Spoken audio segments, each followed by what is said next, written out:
यतो धर्म ततो जय है, जहाँ धर्म है वहीं जय है। इसलिए इसे धर्मम चर सत्यम वद, धर्म का आचरण कर सत्य बोल, अर्थात धर्म को जानना चाहिए फिर उसका आचरण करना चाहिए। आप सभी का अभिनंदन करता हूँ, आप सभी को जय श्री सीताराम करता हूँ, आप सभी का स्वागत करता हूँ इस हिंदू दर्शन यूट्यूब चैनल पर, जहाँ पर हम लेकर आते हैं महान हिंदू वैदिक सनातन मान्यताओं से संबंधित समस्त धार्मिक, वैज्ञानिक और आध्यात्मिक और तत्वतः बातें जो जनसाधारण के लिए हम साधारण भाषा में ही, सिंपल भाषा में ही अवेलेबल करवाते हैं ताकि उसको समझ पाए लोग। इसका एक कारण है क्योंकि आज वर्तमान में मैं ये देख रहा हूँ कि लोगों के अंदर धर्म और आध्यात्म का भाव कम हो गया है। मैंने यह विचार करके कि लोगों में धर्म और आध्यात्म की भावनाओं को धीरे धीरे जागृत करें। इस कारण से हिंदू दर्शन चैनल पर चाहे वेद हों चाहे उपनिषद हों, जहाँ तक मैं जानता हूँ, जहाँ तक मेरा तत्व दर्शन जाता है, चाहे ज्योतिष हो, चाहे हस्तरेखा का माध्यम हो, चाहे पुराण हो, जो भी धर्म और आध्यात्म की बातें हैं, जो भी ज्ञान और वैराग्य की बातें हैं, हमारी सांस्कृतिक विरासत हो, धीरे धीरे मैं इस चैनल के माध्यम से यहाँ पर आप सभी जनसाधारण के लिए प्रकट करता रहूँगा। आशा करता हूँ और मुझे आशा और उम्मीद दोनों है कि आपका सहयोग मुझे मिलेगा।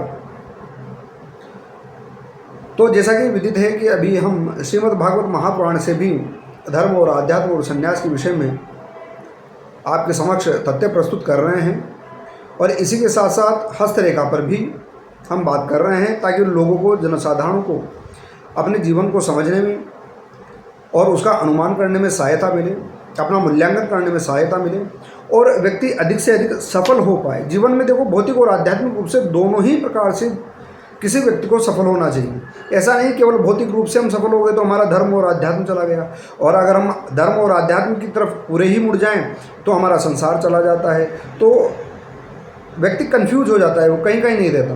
तो हमारी ये भावना है और हमारी ये मान्यता है कि एक व्यक्ति को भौतिक और आध्यात्मिक रूप से, भौतिक और धार्मिक रूप से दोनों प्रकार से ही सफल होना चाहिए। लेकिन मार्ग तो आध्यात्म से ही आएगा, मार्ग तो धर्म से ही आएगा, भौतिकता का भी। यह जो हस्तरेखा है, इसके माध्यम से हम यह अनुमान करने का प्रयत्न करते हैं कि व्यक्ति का स्वभाव कैसा है। उस व्यक्ति को भी यह मूल्यांकन करने का अवसर मिलता है, उसका पास्ट कैसा रह चुका है और अब भविष्य में उसके साथ में क्या क्या हो सकता है या उसे क्या क्या कैसे कैसे करना चाहिए, इसका एक अनुमान मिलता है। और उसके हिसाब से उसको मार्गदर्शन मिल जाता है कि अगर मान लो मेरी रेखाएं ऐसी जा रही है या मेरी हथेली ऐसी जा रही है तो अब मुझे आगे क्या करना चाहिए, मेरा स्वभाव ऐसा है तो मुझे अब आगे क्या करना चाहिए ताकि मैं दोनों प्रकार से, अर्थात भौतिक और आध्यात्मिक रूप से मैं सफल हो पाऊँ, मैं धर्म को जान पाऊँ।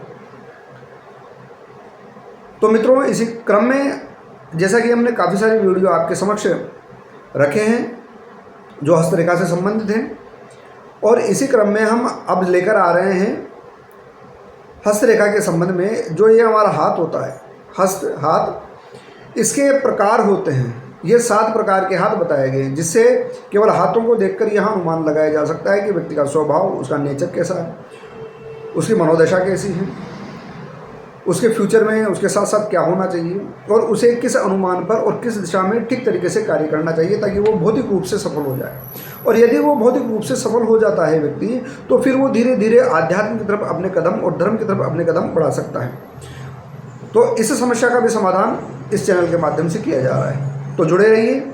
चलिए हम आज देखते हैं कि हाथ कितने प्रकार के होते हैं। हाथ 7 प्रकार के होते हैं। इसमें सबसे जो प्रारंभिक हाथ है उसे ही हम प्रारंभिक हाथ ही कहेंगे, अर्थात एलिमेंट्री हैंड कहेंगे। तो इसके बारे में देखते हैं वो कैसा होता है। जुड़े रहिए वीडियो में, अंत तक देखें, सब्सक्राइब करें, शेयर करें लोगों से, अपने मित्रों से, और इस चैनल में धर्मार्थ, इस चैनल का विकास करने में सहयोग करें, क्योंकि हम आपके लिए हैं और आप हमारे लिए हैं, यह स्मरण रखें। न हम आपसे अलग हैं, न आप हमसे अलग हैं। वेदों में कहा गया है सो अहम, अर्थात जो आप है वही मैं हूँ।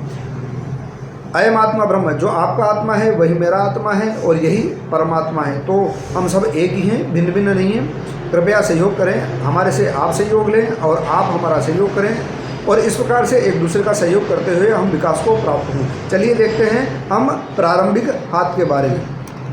जैसे कि बात चल रही है अपने हाथ के प्रकारों के बारे में, तो हाथ के प्रकारों से हम जानेंगे कि व्यक्ति का स्वभाव, नेचर और उसका भविष्य और उसके क्या क्या गुण होते हैं। तो वस्तुतः यह तो प्रारंभिक हाथ नहीं है, ये तो अन्य प्रकार का हाथ है, लेकिन हम आपको केवल एक आइडिया दे रहे हैं, आप समझ पाएँ कि प्रारंभिक हाथ क्या होता है। फिर उसके बाद में जब इस हाथ का नंबर आएगा तब हम इस हाथ को समझने की कोशिश करेंगे, केवल आइडिया है।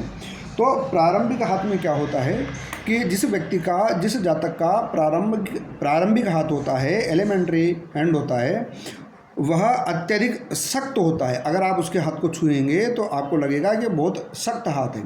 तो सबसे पहला लक्षण तो ये होता है कि उस व्यक्ति का हाथ सख्त होता है। दूसरा, खुरदरा होता है, कोमल नहीं होता है। यह हाथ तो वस्तुतः नॉर्मल है, न कोमल है न खुरदरा है।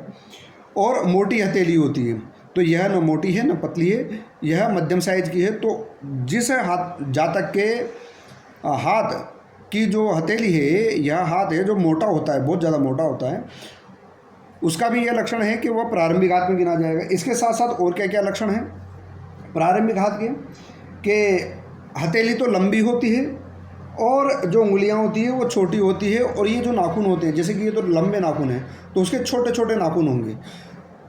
और इसके साथ साथ क्या होता है कि ये जो अंगूठा है ये भी लंबा है, लेकिन उसका अंगूठा छोटा होगा बिल्कुल। यह प्रारंभिक हाथ के लक्षण हैं।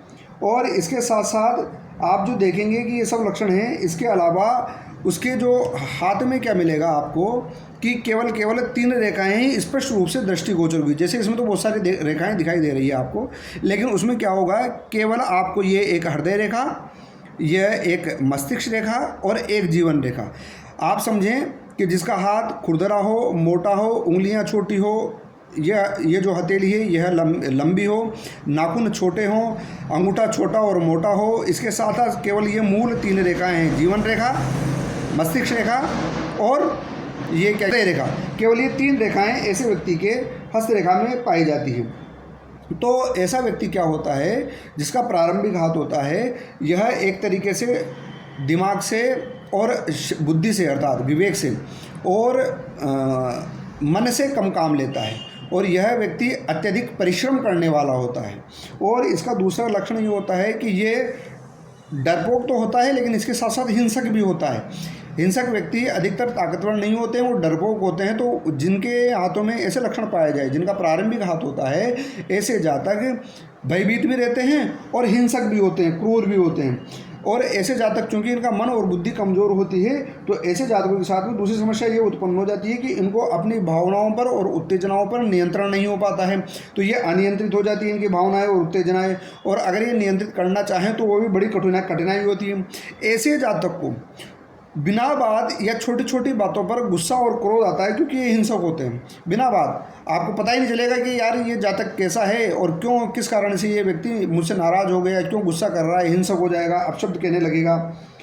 और इस प्रकार जितना प्रारंभिक हाथ के लक्षण, जैसे मान लो कुछ कम लक्षण हो या अधिक लक्षण हो, तो जितने कम लक्षण होंगे प्रारंभिक हाथ के, तो ऐसे व्यक्ति के भी लक्षण कम होंगे जो आपको बताए जा रहे हैं। और जैसे प्रारंभिक हाथ पूरा अपने रूप से, जो मैंने आपको सब लक्षण बताए, वो प्रमुखता लिए होगा, तो आप ये समझो उसकी शारीरिक शक्ति अधिक बढ़ जाएगी, मानसिक शक्ति कम हो जाएगी, और एक पशुवर्ती का, एक हिंसक और स्वभाव का और क्रूर स्वभाव का ऐसा जातक होगा। ऐसे जातक के भीतर साहस की तो कमी होगी, तर्क का अर्थात विवेक का अभाव होगा, और ऐसा जातक महत्वाकांक्षी बहुत ज़्यादा होगा। इसके साथ साथ वो चालाकियाँ करेगा लोगों के साथ में, अत्यधिक चालाक प्रकार का होगा, क्योंकि उसमें बौद्धिक कौशलता कम है, वो चालाकियों को और स्वार्थों को अधिक मानता है, उसमें प्रबल रहेगा। और इस प्रकार के जातक में अधिकतर वो मतलब कि शारीरिक श्रम अधिक करेगा, मानसिक श्रम नहीं कर पाएगा। मानसिक श्रम में तो यही है, अर्थात विवेक संपन्न वो नहीं होगा, बुद्धि उसकी चालाक होगी और भयभीत रहने वाला होगा। तो इस प्रकार का जिस जातक की हथेली में जिस जातक की जो हथेली इस प्रकार की पाई जाती है, जिसमें प्रारंभिक लक्षण पाए जाते हैं, उस जातक के ये लक्षण हैं। और आपको ये अनुमान कर लेना चाहिए अपने आप से कि हमें अपने जीवन में कैसे सुधार करना है, अपने स्वभाव में कैसे सुधार करना है। तो मित्रों, आप सभी को बहुत बहुत धन्यवाद वीडियो देखने के लिए, आप सभी का अभिनंदन है। शेयर करें, सब्सक्राइब करें, और आपको वीडियो कैसा लगा, इसके साथ साथ यह बात, और दूसरा अगर आप अपनी हस्तरेखा दिखाना चाहते हैं, आपके क्या क्या प्रश्न हैं, तो आप फीडबैक अवश्य दीजिए। आप सभी का बहुत बहुत धन्यवाद।